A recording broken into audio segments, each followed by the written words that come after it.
কাফেরদের ঘুমটা ভেঙে গেল হুজুরের লাশটা পেল না হযরত খুবাইব ইবনে আদি রাদিয়াল্লাহু তাআলা আনহু চেহারাখানা দেখতে পেল না ও যুবক খুঁজে খুঁজে নামে ঘোড়া পায়ের চোখ থেকে পিছনে রওনা হয়ে গেলেন পিছনে বার হয়ে গেলেন পিছনে যেতে লাগলেন আল্লাহ নবীর নূরে জামান শরীফের আওয়াজ কানেতে ভেসে ভেসে আসে ও বাবা জুবাইর ইবনে আওয়াম রাদিয়াল্লাহু তাআলা আনহু কাফেররা কাছে কাছে এসে গেলে কাফেররা নিকটে এসে গেলে আমি নবী আমার কাছে আমার খুবাইব কান্ত ইয়া রাসূলুল্লাহ হাবিবাল্লাহ ইয়া রাসূলুল্লাহ হাবিবাল্লাহ আল্লাহ পাকের নবী হুজুর বিয়াতে মাফ করুন আপনি দোয়া করেন আমার মাথার খুলিতে জানো কাফেররা সালাম নাম পান করে নাই কাফেররা সালাম নাম পান করে নাই আল্লাহ নবী জানিয়ে দিলেন আল্লাহ নবী শুনিয়ে দিলেন ও বাবা মিকদাদ ইবনে আমর ও বাবা জুবাইর ইবনে আওয়াম রাদিয়াল্লাহু তাআলা আনহু আমার খুবাইবের লাশ খানা জমিনে নামিয়ে দাও বাবা নিচেতে নামিয়ে দাও বাবা লাশটাকে নামিয়ে দিয়ে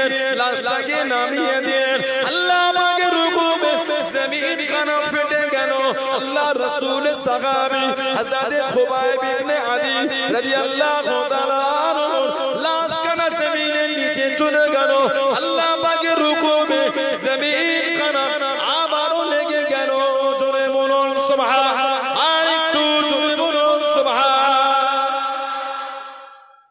কান তোমার কাছে হুজুর দোয়া করে মাথার খুলিতে যেন কাফেররা শরাব না পান করে কাফের কাছে কাছে এসে গেছে যদি লাশটা পেয়েছে আবার নিয়ে চলে গিয়ে ঝুলিয়ে দিয়ে ও তোমরা ওর লাশটা মাটিতে ছেড়ে দাও নিচে ছেড়ে দিলে জমিনটা পুরো ফেটে গিয়েছে হুজুরের লাশ জমিনের নিচে চলে গেল আল্লাহ পাকের হুকুম আবারও লাশটা লেগে গেল জোরে বলুন না সুবহানাল্লাহ আরেকটা বর্ণনা হযরত মিকদাদ ইবনে আমর হযরত জুবাইর ইবনে আওয়াম রাদিয়াল্লাহু আনহুমা দুজন সাহাবা হুজুর বলছেন কাফেরদের দেখতে পেলাম কাছে কাছে এসে গেছে লাশটাকে ঘোড়ার পিঠ থেকে নামিয়ে একটা গাছেতে ঠেক লাগিয়ে কাফেরদের দিকে ঘুরে দেখে আবার লাশ দেখি লাশ নাই আমাদের যেন মনে হলো এই লাশটা যখন গাছে হেলান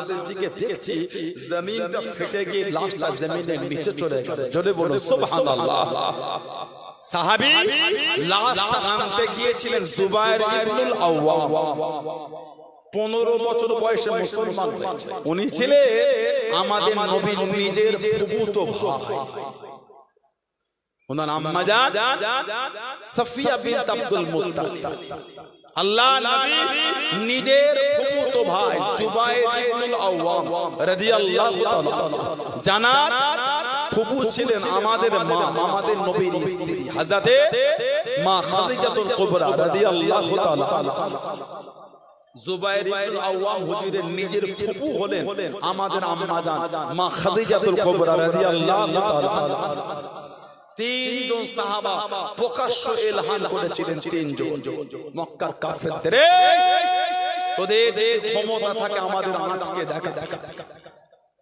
তোদের ক্ষমতা থাকে আমাদের বাধা দিবি বাধা তোদের সামনে বলছে আমরা মক্কা শরীফ থেকে মদিনা শরীফে হিজরত করব যদি পারিস তো আটকাবি তিনজন একজন সাইয়্যিদুনা সাইয়্যিদুশ শুহাদা হযরত আমিরে হামজা রাদিয়াল্লাহু তাআলা আমাদের নবী নিজের চাচা আল্লাহর রাসূল বলেছেন যে আমার চাচার কবরটা জিয়ারত করবে কবরের কাছে দাঁড়িয়ে সালাম আমার চাচা কিয়ামত পর্যন্ত তার জন্য আল্লাহ পাকের দরবারে দোয়াটা চাইতে থাকে জোরে বললেন না সুবহানাল্লাহ দুই নম্বর হযরত ওমর ফারুক রাদিয়াল্লাহু তাআলা হযরত ওমর রাদিয়াল্লাহু তাআলা তিন নম্বর হযরত জুবাইর ইবনে আওয়াম রাদিয়াল্লাহু তাআলা এই তিনজন প্রকাশ্য তওয়াফ করতে করতে বলেছিলেন ক্ষমতা থাকলে আটকাবি তোদের সামনে বলছে আমরা হিজরত করব সুবহানাল্লাহ বললাম না এত রব দবদবা আল্লাহ ওনাদের দিয়েছে তিনজন সাহাবা আল্লাহর রাসূল বলেছেন জুবাইর তোমার ভঙ্গিমায় আল্লাহর ফেরেশতারা নাজিল হয়েছে। জোরে বলবেন না সুবহানাল্লাহ। তোমার ভঙ্গিমায় আল্লাহর ফেরেশতারা নাজিল হয়েছে। জোরে বলো। আল্লাহ নবী ইসলামের প্রথম যুদ্ধে চলে গেলেন। আল্লাহ নবী বদরের জমিনে চলে গেলেন। ইসলামের প্রথম যুদ্ধ দ্বিতীয় হিজরিতে চলে গেলেন। আল্লাহ নবী মাত্র 313 জন সাহাবাকে নিয়ে আল্লাহ নবী বদরের জমিনে চলে গেলেন। ও যুবক, মাত্র দুটি ঘোড়া, একটা ঘোড়া পিঠে আল্লাহ রাসূলের সাহাবী হযরত জুবাইর ইবনে আওয়াম রাদিয়াল্লাহু তাআলা মাথাতে হলদে পাগড়ি পরে নেতৃত্ব খানা দিয়ে যাচ্ছেন, যুদ্ধ খানা চালিয়ে যাচ্ছেন। ও যুবক, আল্লাহ নবী জানিয়েছেন, আল্লাহ নবী শুনিয়েছেন, ও বাবা জুবাইর রাদিয়াল্লাহু তাআলা মাথাতে হলদে পাগড়ি পরেছো বাবা, মাথাতে হলদে পাগড়ি পরেছো বাবা। আল্লাহ রাব্বুল আলামিন বদরের যুদ্ধে যতজন ফেরেশতা পাঠিয়েছেন বাবা, সবার মাথায় হলদে পাগড়ি পরে নেমেছে। জনে বলুন সুবহান। আর একটু জনে বলুন সুবহান।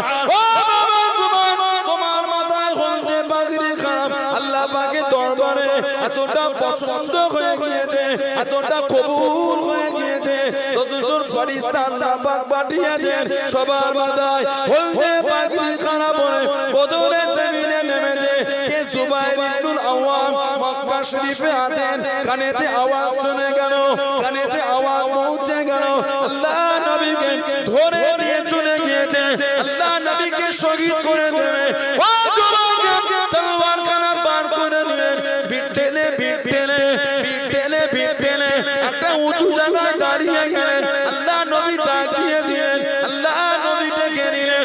ও বাবা সুমাইর, কেন বাবা এত পেরেশান কেন বাবা, এত চিন্তিত কেন বাবা, এত পেরেশান কেন বাবা? ইয়া রাসূলুল্লাহ হাবিবাল্লাহ, ইয়া রাসূলুল্লাহ হাবিবাল্লাহ। আল্লাহ পাকের নবী কানেতে আওয়াজ এসে গেল, আপনাকে ধরে নিয়ে গিয়ে শহীদ করে দেবে। আমি জুবাইর ইবনে আওয়াম রাদিয়াল্লাহু তাআলা সহ্য করতে পারলাম না, তলোয়ারটা বার করে আপনার জন্য বার হয়ে গেলাম, আপনার জন্য বার হয়ে গেলাম। আল্লাহ নবী জানিয়ে দিলেন, আল্লাহ নবী শুনিয়ে দিলেন, ও মুসলমান, আমি নবী আমার জুবাইর ইসলামের মধ্যে প্রথম তলোয়ার উত্তোলনকারী। জনে বলুন সুবহান। আর একটু জনে বলুন সুবহান। বদরে 313 জন সাহাবা, মাত্র দুটি ঘোড়া, মাত্র দুটি। একটা ঘোড়ার পিঠে উনি চেপে যুদ্ধ করছেন, মাথাতে হলদে পাগড়ি পরেছে। আমাদের নবী বলেছেন, জুবাইর, বদরে আল্লাহ যতজন ফেরেশতা পাঠিয়েছেন সবার মাথায় হলদে পাগড়ি। তোমার ওই হলদে পাগড়ি আল্লাহ পাকের দরবারে এতটা পছন্দ হয়ে গেছে, যতজন ফেরেশতা আল্লাহ বদরে দিয়েছেন সবার মাথায় হলদে পাগড়ি। জোরে বলে, আরেকটু জোরে বলা গেল না? নবীর জন্য প্রথম তলোয়ার তুলেছিলেন আল্লাহ রাসূল। জুবাইর ইসলামের তলোয়ার উত্তোলনকারী হলো আমার জুবাইর ইবনে আওয়াম। এর আগে কেউ প্রকাশ্য তলোয়ার উঠাতে পারে না। আল্লাহ তো ক্ষমতা দিয়েছিলেন, 1000 জনের সাথে উনি একাই লড়াই করতেন। জোরে বললেন না? একদিকে উনি একা, অপর দিকে 1000 জন। জুবাইর ইবনে আওয়াম একাই লড়াই করতেন। জোরে বলুন না সুবহানাল্লাহ। হযরত ওমর ফারুক রাদিয়াল্লাহু তাআলা মিশর ফাতে করার জন্য সৈন্য পাঠিয়েছেন। মিশর 3500 হযরতে আমর ইবনে আস রাদিয়াল্লাহু তাআলা 3500 মিশর সাথে হবার পরে মিশরের গভর্নর উমর ফারুককে চিঠি লিখেছেন, হুজুর, জাহিলিয়াতের যুগে নীল নদের পানি বন্ধ হয়ে গেলে একজন মহিলাকে সাজিয়ে ঘুরিয়ে এই নীল নদের মধ্যে তাকে হত্যা করে রক্ত ছড়ানো, রক্ত। ওদের বিশ্বাস ছিল এই মহিলার রক্ত ছড়ালে পানি প্রবাহিত হতো। জাহিলি যুগে ছিল হুজুর, এখন তো দ্বীন ইসলামের বিধান। হুজুর পানি বন্ধ হয়ে গেছে, চাষ হচ্ছে না। চিঠি লিখলেন ওমর রাদিয়াল্লাহু তাআলা, নীল নদের প্রতি আমি ওমরের তরফ থেকে চিঠি, যদি তুমি আল্লাহ পাকের হুকুমে প্রবাহিত হও, তোমার পানি আমাদের দরকার আছে। তুমি যদি নিজের ইচ্ছায় প্রবাহিত হও, তোমার পানি আমাদের কোনো দরকার নাই। এই চিঠি পাঠিয়ে দিলেন। ওই চিঠি যখন নীল নদে দিয়েছেন, আল্লাহ পাকের হুকুম, ওই যে পানি প্রবাহিত হওয়া শুরু হয়েছে, আজও চলছে। জোরে বলুন না সুবহানাল্লাহ। ৩,৫০০ সৈন্য হযরতে আমর ইবনুল আস রাদিয়াল্লাহু আনহুকে দিয়ে পাঠিয়ে দিলেন। হুজুর মিশরের বর্ডারে গিয়ে দেখছেন ওদের সৈন্য অনেক। ওমর ফারুককে চিঠি লিখেছেন, হুজুর সৈন্য অনেক, আর কিছু পাঠান। ৪,০০০ সৈন্য আরো পাঠিয়েছেন, ৪,০০০। চিঠিতে লিখলে প্রত্যেক ১,০০০-এর সাথে আমি এক একজনকে নিযুক্ত করলাম, যে এই ৪ জনকে পাঠিয়েছি, এই এক একজন আরো ১,০০০-এর সঙ্গে লড়ার ক্ষমতা রাখে।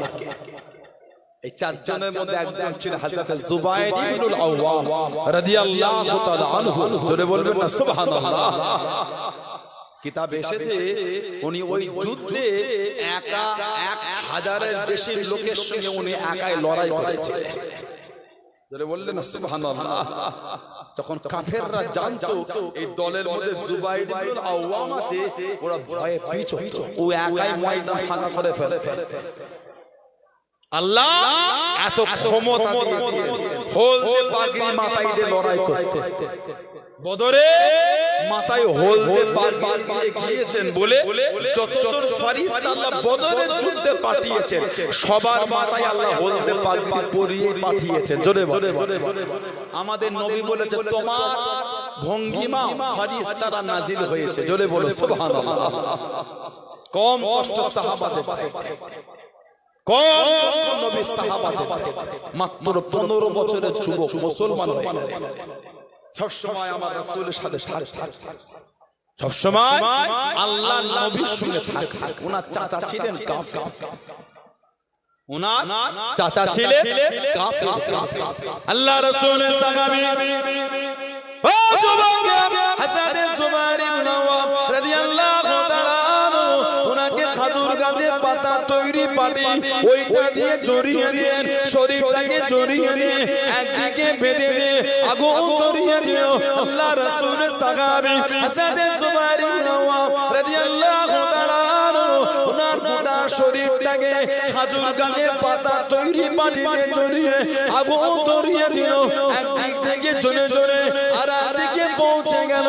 ও যুবক, গোটা শরীর যেন ঝলসে গেল, চামড়া গুলি পুড়ে গেল, গোশতটা শেষ হয়ে গেল, চামড়া খসে খসে পড়ে যায়, চামড়া খসে খসে পড়ে যায়, নাক দিয়ে মুখ দিয়ে, নাক দিয়ে মুখ দিয়ে ধোঁয়াটা লাংসে চলে গেল। আল্লাহ রাসূলের সাহাবী হযরত যুবাইর ইবনুল আওয়াম রাদিয়াল্লাহু তাআলা আনহু আর দম নিতে পারে না, নিঃশ্বাস নিতে পারে না। আল্লাহ রাসূলের সাহাবী শহীদ হয়ে যাবে। ও যুবক, আল্লাহ রাসূলের সাহাবী হযরত যুবাইর ইবনুল আওয়াম রাদিয়াল্লাহু তাআলা আনহু সামনে ওনার চাচা চলে গেলেন। ও যুবক, ইসলাম খানা ছেড়ে দে, দ্বীন খানা পড়ে না, কলেমা খানা পড়ে না, আল্লাহ আল্লাহ রাসূলের মুহাম্মদটা পড়ে না। আল্লাহ রাসূলের সাহাবী হযরত যুবাইর ইবনুল আওয়াম রাদিয়াল্লাহু তাআলা আনহু চামড়া পোড়া শরীরে, গোশত সেদ্ধ হওয়া শরীরে, লাংসে ধোয়া যাওয়া অবস্থায় আল্লাহ রাসূলের সাহাবী জানিয়ে দিলেন, ও আমি যুবাইর, আমাকে যদি জানে মেরে না, আমি যুবাইর যদি শহীদ হয়ে যায়, আমার অন্তর থেকে আল্লাহ আল্লাহ রাসূলের মুহাব্বতটা মুছবে না। জোরে বলুন সুবহান, আর একটু জোরে বলুন সুবহান। গোটা শরীরটা পাটি দিয়ে জোরে জোরে খাজুর গাছে পাতা তৈরি পাটি দিয়ে গোটা শরীরটা পেঁচিয়েছে, দড়ি দিয়ে বেঁধে আগুন ধরিয়েছে। আগুন পাটি পুরে পুরে পুরে পুরে একদিক থেকে আর একদিকে পৌঁছে গেছে, শরীরের চামড়াগুলো সব পুড়ে গিয়েছে। গোশতটা সিদ্ধ হয়ে গেছে।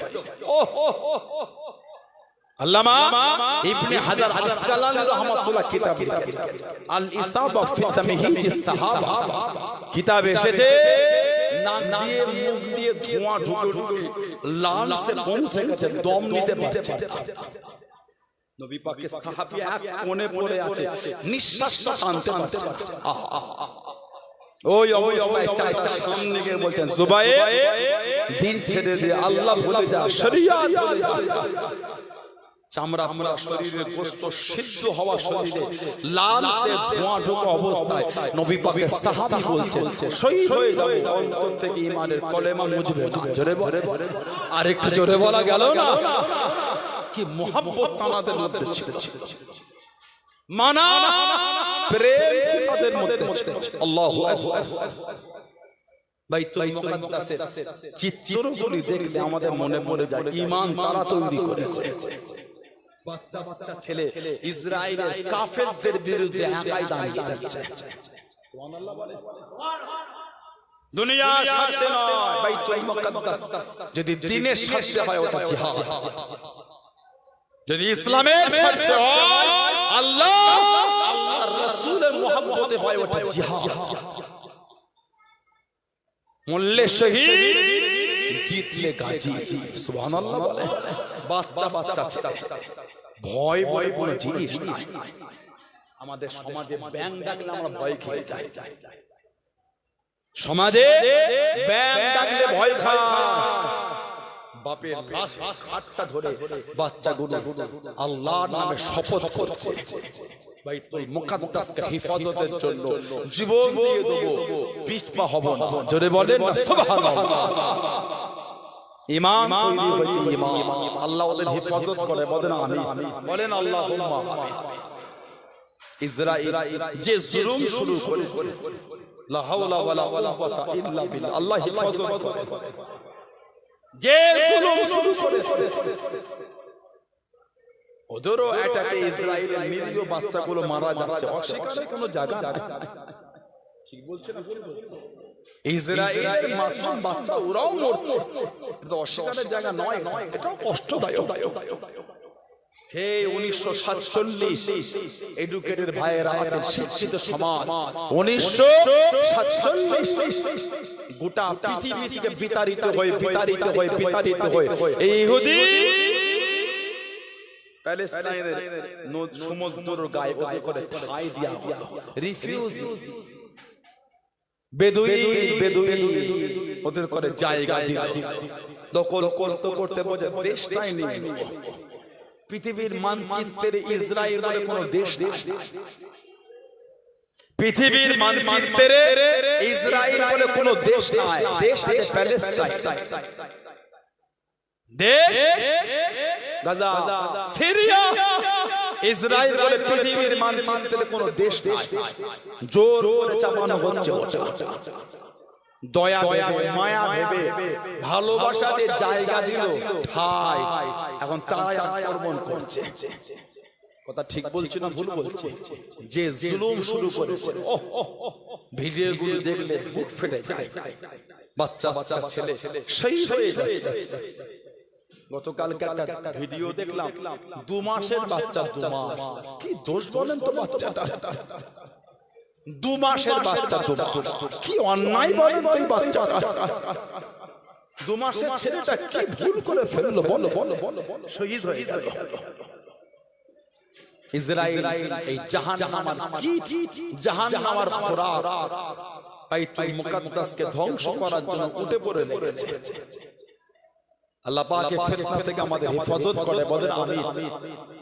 আর আমার ভারতবর্ষের কিছু মিডিয়া গাদ্দার, হিংস্র, তারা ইসরায়েলে পৌঁছে গিয়েছে। মাঝে মাঝে মনে হয় ইসরায়েলটা যেন ইন্ডিয়ারই অংশ, আর মণিপুর ওটা মনে হয় ভারতের নয়, তিব্বত ওটা মনে হয় ভারতের নয়, ইসরায়েলটা মনে হয় ভারত। এই মিডিয়াগুলো জাসুস করেছে দীর্ঘ মাস ধরে মণিপুরে অশান্তি, দীর্ঘ মাস ধরে মণিপুরে অশান্তি, 500 জন ছাড়িয়ে গেল মৃত্যুর সংখ্যা। এই গাদ্দার মিডিয়াদের সময় হলো না সেখানে গিয়ে ভিডিও করা, চিত্রটা জনগণের কাছে পৌঁছে দেওয়া। ঠিক বলছি না ভুল বলছি? তাদের সময় হলো, টাইম হলো ওই বিষয়ে বক্তব্য দেওয়া। যেদিন ইসরায়েলে রকেট হামলা হইলে পরের দিন এই গাদ্দার মিডিয়াদের মধ্যে কিছু কিছু পৌঁছে গেল ইসরায়েল। ভিসা কি রেডি ছিল নাকি? মণিপুরে যাওয়ার সময় হয়নি, ইসরায়েলে যাওয়ার সময় হয়েছে। ঠিক বলছি না ভুল বলছি? তাহলে এরা আমার ভারতের দরদ নয়, এদের মনে ইসরায়েলের দরদ। আমি আবার বলছি, ইসরায়েলের বাচ্চা ছেলেগুলো মারা যাচ্ছে, এটাও কষ্টদায়ক। আমি পারি না আমার দুশমনেরও নিরীহ বাড়ি কেউ কষ্ট পাবে, এটা আমরা পারি না খুশি হতে। আমার ইসলাম আমাদের ওই শিক্ষা দেয়, আমার দ্বীন আমাকে ওই জ্ঞানটা দেয়, আমার নবী আমাকে এই আদর্শ শেখায়। আজকে এই মিডিয়াগুলো খালি ইসরায়েলের চিত্র দেখাচ্ছে, তোমাদের মনটা চাই না প্যালেস্তাইনের চিত্রটা জনগণকে দেখায়। পানি বন্ধ, কারেন্ট বন্ধ, খাবার বন্ধ, বিভিন্ন দেশ থেকে সব ত্রাণ পাঠিয়েছে, বর্ডারে সিল করেছো, ঢুকতে দিচ্ছ না। কি অন্যায় এটা? কি অরাজকতা এটা? কি হিংস্র চিন্তা এটা? জঙ্গি হয়ে গেল, লুঙ্গি বাহিনী হয়ে গেল। ভারতবর্ষের মিডিয়ায় বসে বসে বলছো লজ্জা লাগে না? শরম লাগে না? শরম। রমজান শরীফে বাইতুল মুকাদ্দাসের ভিতরে লাইট বন্ধ করে হামলা করেছে, কই ইসরায়েলের ওগুলোকে জঙ্গি বললে না তো? ঠিক বলছি না ভুল বলছি? তাদের নামে জঙ্গি বললে না তো? বাইতুল মুকাদ্দাসের ইমামকে শহীদ করে দিল, তাদের জঙ্গি বলে না তো? গতকালকে আমেরিকায় 71 বছরের একটা জঙ্গি, গতকাল আমেরিকায় 71 বছরের একটা জঙ্গি 6 থেকে 8 বছরের একটা বাচ্চা ছেলেকে 20 বার খালি ছুরি দিয়ে কুপিয়েছে। 20 বার একজন বাচ্চা মুসলমান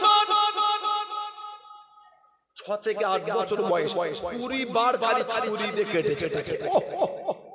71 বছরে একটা জঙ্গি, মুসলমান নন। জঙ্গি বলতে ঠোঁটে ব্যথা হয়ে গেল, জঙ্গি বলতে মুখে ঘা হয়ে গেল।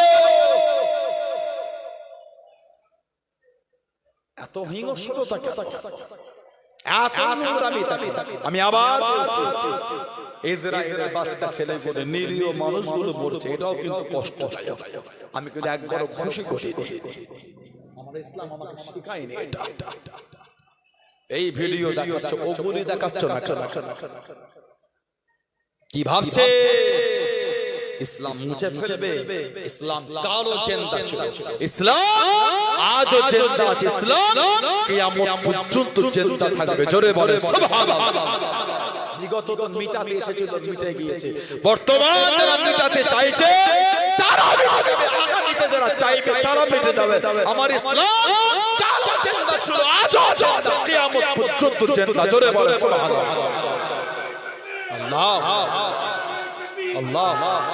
আমাদের ঈমান ইন্নাদ-দীনা ইনদাল্লাহিল ইসলাম, আল্লাহ পাকের তরফ থেকে একটাই মাত্র মনোনীত দ্বীন, যেই দ্বীন হলো দ্বীন ইসলাম। জোরে বলে সুবহানাল্লাহ। আমাদের ঈমান ইন্নাল্লাহ আলা কুল্লি শাইইন কাদির, এটা আমাদের ঈমান। আমরা এই ঈমানে মজবুত। আমার আল্লাহ পাক সমস্ত ক্ষমতার মালিক। জোরে বলে আল্লাহ পাক ছাড় দেন, ছেড়ে দেন। আল্লাহ পাক ছাড় দেন, ছেড়ে দেন। ভাইরা, যুবকেরা, মুরব্বীরা ইসরায়েলের প্রোডাক্টগুলোকে ব্যান করে কিনবেন না। যে প্রোডাক্টগুলো ইসরায়েলের ব্যান, একটা প্রোডাক্ট যদি ইসরায়েলের হয় 10 টাকা দিয়ে কেনেন, ওটা কস্টিং খরচা যদি 7 টাকা হয়, 3 টাকা যে অতিরিক্ত নিল, জানবেন এই 3 টাকা নিরীহ ফিলিস্তিনিদের মারার জন্য, শহীদ করার জন্য আমরা ইসরায়েলকে সাহায্য করেছি। ঠিক বলছে না ভুল বলছে? এক বেলা ইসরায়েলের প্রোডাক্ট না খেলে আমরা মারা যাব। এক বেলা ইসরায়েলের তৈরি কোন সফট ড্রিঙ্কস না খেলে আমরা মারা যাব না। নাউজুবিল্লাহ। নাই খেলা ইসরায়েলের প্রোডাক্ট নাই ব্যবহার করলে মারা যাবে না না। 50 পয়সা যদি ইসরায়েলের প্রোডাক্ট কিনে জানবেন, এই 50টা পয়সা নিরীহ ফিলিস্তিনিদের মারার জন্য, বাইতুল মুকাদ্দাসকে ধ্বংস করার জন্য আমরা ইসরায়েলকে সাহায্য করছি। হাজ্জর করে বলে ইসরায়েলের প্রোডাক্ট বন্ধ করে। আর যে সমস্ত এই হিংস্র জঘন্য নিরীহীন মানসিকতার মিডিয়া আমার ভারতের নামকে পৃথিবীর মানচিত্রে বদনাম করছে, এই মিডিয়াদের দ্বারা নিউজ দেখা বন্ধ করে।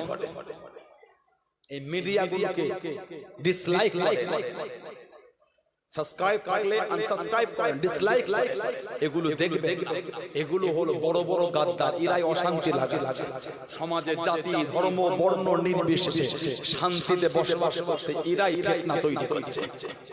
আল্লাহ পাক আমাদের হেফাজত করেন, আল্লাহ বাইতুল মুকাদ্দাসকে হেফাজত করেন, আল্লাহ ফিলিস্তিন গাজা সিরিয়া আল্লাহ ওদের হেফাজত করেন, আল্লাহ দয়াময় আমাদের সমাজ আল্লাহ জাতি ধর্ম বর্ণ নির্বিশেষে সমস্ত সম্প্রদায় মানুষকে আল্লাহ কাঁধে কাঁধ মিলিয়ে চলাফেরা তৌফিক দান করে। বলুন আমিন।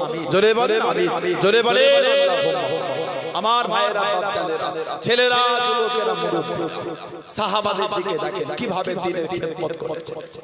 আল্লাহ রাসূল বলেছেন আমাদের নবী, তোমরা যদি আমি নবী আমার জিন্দা শহীদ সাহাবীকে দেখতে চাও, তোমরা আমার আবু তালহাকে দেখো।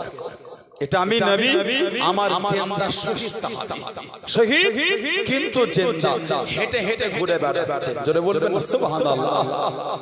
আশারায়ে মুবাশশারা 10 জনের মধ্যে উনি একজন।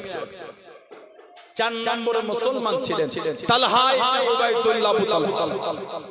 হযরতে আবু তালহা রাদিয়াল্লাহু আনহু 4 নম্বর মুসলমান, দিনের জন্যতে কুরবানি দিয়েছে। আমাদের নবী জীবনে দ্বিতীয়বার যুদ্ধে গেলেন, উহুদের যুদ্ধ, দ্বিতীয় হিজরি।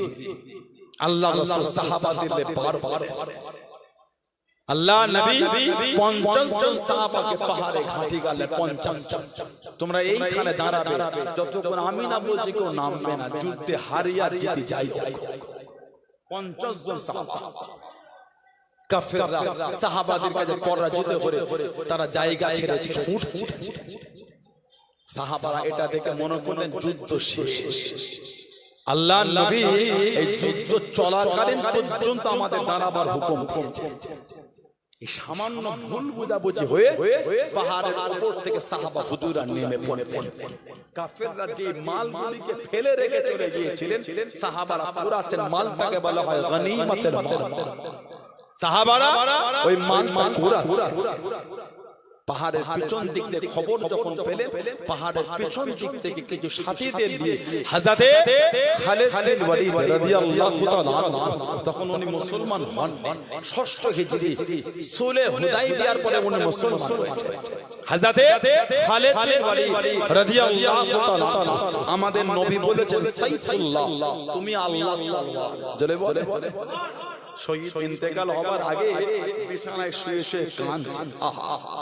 সাহাবাদের জীবনী বললে মাথা কাজ করে, কি জীবন তারা কাটিয়েছে। আল্লাহু আকবার। বিছানায় শুয়ে কাঁদছেন আর বিবিকে বলছে দেখো তো শরীরে এমন কোন জায়গা আছে কি দেখো যেখানে তলোয়ারের দাগ আর তীরের দাগ হতে বাকি আছে।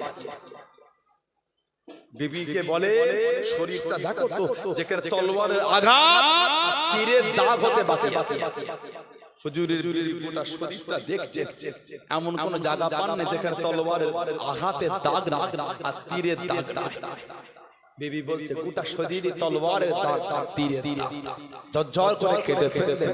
গোটা শরীরটাই তীর আর তলোয়ারের আঘাত হওয়ার পরও শহীদ হলাম। বিবি বলছে মন খারাপ করলেন, আল্লাহ যে আপনাকে সাইফুল্লাহ করেছে, আল্লাহ তলোয়ার। জোরে বলে আর জোরে বলা গেল না। আল্লাহ নবীর সামনে চলে গেলেন। ও যুবক, ও আমার মুরব্বি বাবারা, মায়েরা, বোনেরা, ভগিনা, আল্লাহ নবীর সামনে চলে গেলেন। আল্লাহ নবীর কাছে গিয়ে দাঁড়িয়ে গেলেন। আসসালামু আলাইকুম ইয়া রাসূলুল্লাহ। আল্লাহ নবী সালামে জবাব করা দিলেন আল্লাহ নবী উত্তর করা দিলেন ও জবানকে হযরত আল্লাহ রাসূল সাহাবী খালিদ বিন ওয়ালিদ রাদিয়াল্লাহু তাআলা আনহু আল্লাহ নবীকে জানিয়ে দিলেন ইয়া রাসূলুল্লাহ হাবিবাল্লাহ ইয়া রাসূলুল্লাহ হাবিবাল্লাহ আল্লাহ পাকের নবী হুজুর বিয়াদি মাফ করুন মুস্তাগিটা ক্ষমা করুন হুজুর আপনি আমার জন্য দোয়া করেন আমি যেন শহীদ হয়ে যাই আমি যেন শহীদ হয়ে যাই আমি যেন শহীদ হয়ে যাই আল্লাহ নবী জানিয়ে দিলেন আল্লাহ নবী শুনিয়ে দিলেন ও বাবা খালিদ বিন ওয়ালিদ রাদিয়াল্লাহু তাআলা আনহু তুমি শহীদ হবে না বাবা তুমি শহীদ হবে না বাবা ইয়া রাসূলুল্লাহ হাবিবাল্লাহ আপনি অমুক সাহাবীকে জানিয়ে দিলেন বাবা তুমি শহীদ হবে আপনি অমুক জনকে জানিয়ে দিলেন বাবা তুমি শহীদ হবে আপনি অমুক জনকে জানিয়ে দিলেন বাবা তুমি শহীদ হবে ইয়া রাসূলুল্লাহ হাবিবাল্লাহ ইয়া রাসূলুল্লাহ হাবিবাল্লাহ আল্লাহ পাকের নবী হুজুর আমি কেন শহীদ হব আল্লাহ নবী জানিয়ে দিলেন আল্লাহ নবী শুনিয়ে দিলেন ও বাবা খালিদ বিন ওয়ালিদ রাদিয়াল্লাহু তাআলা তুমি হলে আল্লাহ পাকের তলোয়ার তুমি হলে সাইফুল্লাহ তুমি হলে সাইফুল্লাহ আল্লাহ পাকের তলোয়ার দুনিয়া কারোর কাছে হারবে না দুনিয়া কারোর কাছে নত হবে না ও বাবা খালিদ বিন ওয়ালিদ রাদিয়াল্লাহু তাআলা তুমি হলে আল্লাহ পাকের তলোয়ার জনে বলুন সুবহান আর একটু জনে বলুন সুবহান তুমি আল্লাহ তলোয়ার তুমি কার কাছে হার না না তুমি শহীদ হবে তুমি শহীদ হবে না তোমাকে আল্লাহ পাক সাইফুল্লাহ করেছে আল্লাহ তলোয়ার বানিয়েছে জোরে বলুন সুবহানাল্লাহ ওনার নেতৃত্বে তখন মুসলমান হন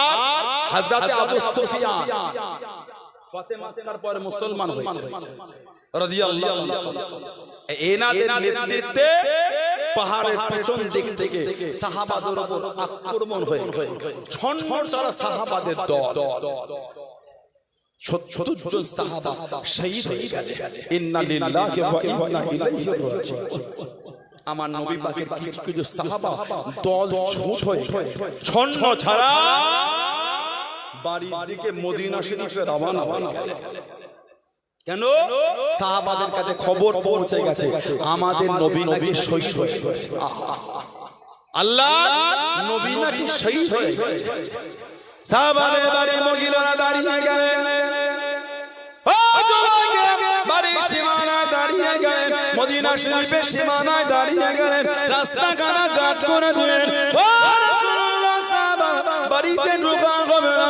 বাড়িতে আসা হবে না যাবার সময়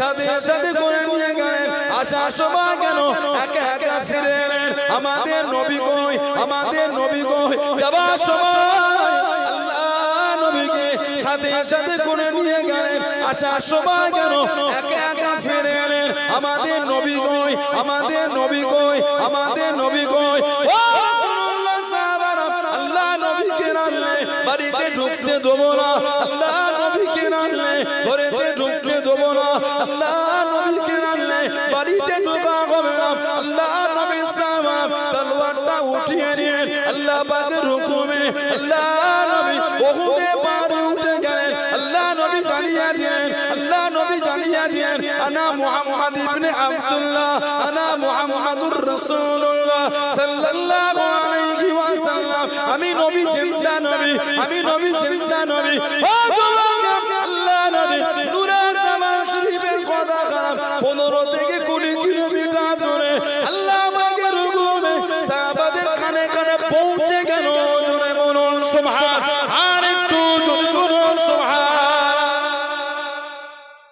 নবী নেই তো কার জন্য লড়বো আল্লাহ নবী উহুদের পাহাড়ে বলছেন আমি নবী জিন্দা এই খবরটা সাহাবাদের কানে কানে আল্লাহ পৌঁছে দিয়েছে জোরে বলুন সাহাবারা আবার উহুদে ছুটেছে কাফেরদের একটা দল আল্লাহর নবীকে শহীদ করার জন্য চলেছে আমার নবী পাকের কাছে ছিলেন 12 জন সাহাবা সুআরু মিন হায়াতিস সাহাবা বলে কিতাব এসেছে উজদুল গাবা বলে কিতাব এসেছে। আল্লামা ইবনে হাজার আসকালানি রাহমাতুল্লাহ আলাইহি আল ইসাবা ফি তাময়িজ সাহাবা বলে কিতাব লিখেছে।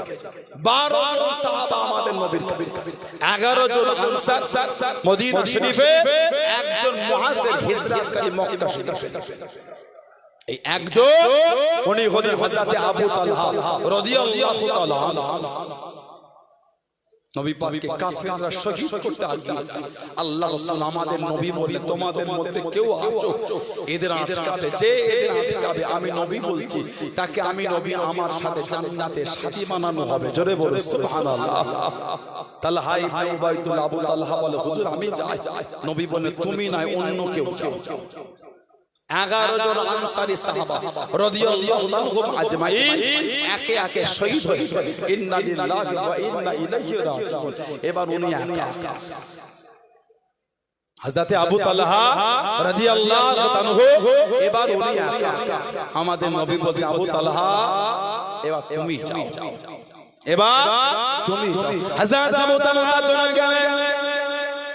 ও জওয়ানে ও আমার নবী বাবা মায়েরা বোনেরা মহিলা মানাটা কাকে বলে, নবী প্রেম কাকে বলে। হযরত আবু তালহা রাদিয়াল্লাহু তাআলা কাফেরদের সঙ্গে লড়তে লড়তে কাফেরদের পিছিয়ে দিলেন, কাফেরদের পিছিয়ে দিয়ে ছুটে ছুটে আল্লাহ নবীর সামনে চলে গেলেন। আল্লাহ নবীকে কোলে নিলেন, আল্লাহ নবীকে পিঠে নিয়ে উহুদের পাহাড়ে উঠিয়ে দিলেন। আবার কাফেরদের দিকে ঝাঁপিয়ে গিয়ে কাফেরদের সঙ্গে লড়তে লড়তে কাফেরদের পিছিয়ে দিয়ে ছুটে ছুটে আল্লাহ নবীর কাছে দিয়ে চলে গেলেন। আল্লাহ নবীকে কোলে নিলেন, আল্লাহ নবীকে পিঠে নিয়ে পাহাড়ে উঠিয়ে দিয়ে আবার ঝাঁপিয়ে পড়ে কাফেরদের পিছিয়ে দিয়ে ও জওয়ান আল্লাহ রাসূলের সাহাবী হযরত আবু তালহা রাদিয়াল্লাহু তাআলা গোটা সিনাগা জাজরা হয়ে গেল, তীরেতে জাজরা হয়ে গেল। আল্লাহ রাসূলের সাহাবী হযরত আবু তালহা রাদিয়াল্লাহু তাআলা আর দাঁড়িয়ে থাকতে পারে না, আর দাঁড়িয়ে থাকতে পারে না। উনার সিনাতে 80টা তীর বিঁধে গিয়েছেন, রক্তাক্ত হয়ে গেল। হযরত আবু বকর সিদ্দিক রাদিয়াল্লাহু তাআলা আল্লাহ নবীর সামনে চলে গেলেন, আল্লাহ নবীর কাছে দিয়ে দাঁড়িয়ে গেলেন। ইয়া রাসূলুল্লাহ হাবিবাল্লাহ, ইয়া রাসূলুল্লাহ হাবিবাল্লাহ, আল্লাহ পাকের নবী হুজুর বেয়াদবি মাফ করুন, আপনি কেমন আছেন হুজুর, আপনার কি অবস্থা হুজুর, আপনি কেমন আছেন? আল্লাহ নবী চোখ ভরা পানি কেঁদে কেঁদে জানিয়ে দিলেন, আল্লাহ নবী শুনিয়ে দিলেন ও আবু বকর রাদিয়াল্লাহু তাআলা আমি নবী আমার খবর পড়ে নেবেন। আমার আবু তালহা রাদিয়াল্লাহু তাআলা আমি নবী আমাকে উহুদের পাহাড়ে উঠাতে গিয়ে গোটা সিনাটা তীরেতে ঝাঁঝরা হয়ে গেল, গোটা সিনাটা তীরেতে ঝাঁঝরা হয়ে গেল। আমার আবু তালহাকে দেখে আমার আবু তালহার কাছে চলে যায়। ও জওয়ান আল্লাহ নবী চোখ বড় করিলে কেঁদে কেঁদে জানিয়ে দেন, আল্লাহ নবী শুনিয়ে দেন ও রাদিয়াল্লাহু তাআলা আমি নবী এখান থেকে আল্লাহ পাকে জান্নাতে তোমার থাকা জায়গাটা আমি নবী এখান থেকে দেখতে পাচ্ছি। জনে বলুন সুবহান, আর একটু জনে বলুন সুবহান। 80টা তীর নিজের বুকে নিয়েছেন, 80টা তীর। একটা তীরও আমাদের নবীকে লাগতে পারে না। জোরে বলুন সুবহানাল্লাহ। হযরত সিদ্দিক আকবর উহুদের যুদ্ধে নবীকে গিয়ে বলে হুজুর কেমন আছেন? হুজুর আপনার কাছে আসতে পারেনি, কি অবস্থা? নবী বলছে আমার খবর পরে নেবে, আমার আবু তালহাকে দেখো। আবু তালহাটা জমিনে বেহুশ হয়ে পড়ে আছে, 80টা তীর নিজের বুকে, গোটা শরীরটা রক্তাক্ত। আমাদের নবী বলছে আবু তালহা আমি নবী এখান থেকে জান্নাতে তোমার থাকা জায়গাটা দেখতে পাচ্ছি। জোরে জোরে আর জোরে বলা গেল না সুবহানাল্লাহ। নবীর মানা, নবীর প্রেম, নবীর ভালোবাসা। এমনি সাহাবাদের ইজ্জত এত আলাদা, সাহাবাদের দরজা এমনি আল্লাহ পাক এত আলাদা করে। তানা যে ভালো